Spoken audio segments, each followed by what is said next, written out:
આજે ગુરુવારથી પવિત્ર શ્રાવણ માસનો પ્રારંભ થયો છે અને શિવાલયોમાં પ્રથમ દિવસથી જ ભક્તિનો માહોલ જોવા મળી રહ્યો છે।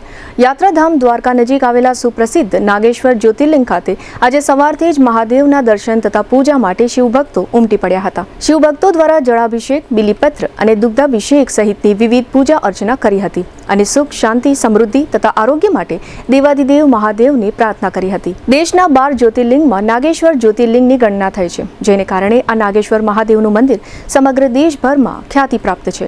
અહીં દેશભરમાંથી શ્રદ્ધાળુઓ દર્શનાર્થે આવે છે।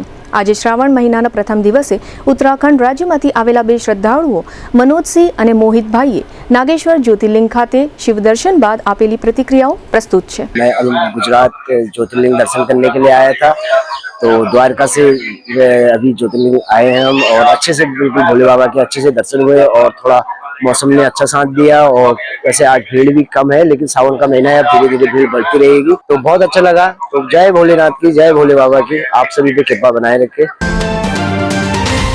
जैसे कि सावन का पवित्र महीना चल रहा है और आज बाबा ने कहीं ना कहीं हमको बुलावा आया, नागेश्वर बाबा के दर्शन यहाँ पर हुए और बहुत बढ़िया दर्शन हुए। और मैं करीब 3 से 4 ज्योतिर्लिंग अन्यों भी दर्शन कर चुका हूँ, चाहे वो मध्य प्रदेश के हों, चाहे यहाँ गुजरात के हों, लेकिन जो मेरे को आरामदायक और सबसे अच्छी बात लगी वो यहाँ बाबा नागेश्वर की लगी, क्योंकि ऐसा लग रहा है जैसे बाबा ने स्वयं बुलाया होगा कि आप आइए हमारे दर्शन कीजिए। क्योंकि यहाँ पर बड़ी शांति प्रिय जगह है, बड़ी शांति से बाबा के दर्शन होते हैं, कोई शोर शराबा नहीं, कोई ये नहीं कि प्रशासन का जो प्रेशर हो कि चलो चलो भैया आगे चलो, बढ़ते चलो, ऐसा यहाँ पर कुछ देखने को नहीं मिला।